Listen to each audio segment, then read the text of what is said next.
കാലാന്തരങ്ങളായി ഉച്ചിഹ വംശത്തിന്റെ മാംഗെക്യോ ഷെരിങ്കൻ മൂർധന്യാവസ്ഥതയിലെത്തുമ്പോൾ അത് സ്വയം ഒരു രൂപമായി മാറുന്നു. ആ ഒരു രൂപത്തിന് മാംസമില്ലാത്തൊരു യോദ്ധാവെന്നൊരു പേരുണ്ട്. കരുണയില്ലാത്തൊരു കാവൽക്കാരൻ. ത്യാഗത്താൽ മൂർച്ചകൂട്ടി ഇച്ഛാശക്തിയുടെ പ്രതീകമായി മാറുന്ന ഉച്ചിഹയുടെ തുറുപ്പ് ചീട്ട്.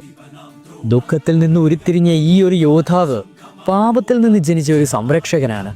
ഭീമാകാരമായ രൂപവും പൊള്ളലായ തലയോട്ടിയുള്ള തിളങ്ങുന്ന കണ്ണുകളുമായി യുദ്ധക്കളം മനസ്സിലാക്കി ഇവൻ മുന്നോട്ട് നീങ്ങുമ്പോൾ അതൊരു മുന്നറിയിപ്പായിരുന്നു. സുസന്നോ എന്ന മുന്നറിയിപ്പ്. യുദ്ധത്തിന്റെ ആരാചാരുടെ പിടി പോലെ ഘനീഭവിച്ച കോപത്തിൽ നിന്നും ഉരുത്തിരിഞ്ഞ ജ്വാല പോലെയുള്ള ഒരു ചക്രയിൽ കിരീടമണിഞ്ഞ ഒരു സ്പെക്ട്രൽ ടൈറ്റൻ. പുരാതനമായ അവബോധത്താൽ ഇറ്റാച്ചി ഉച്ചിഹ അതിനെ ജ്വലിക്കുന്ന കണ്ണുകളാൽ പ്രതിധ്വനിക്കുമ്പോൾ മരണം പോലും മടിച്ചു നിൽക്കും. Welcome to the world of Itachi Uchiha സുസനോ.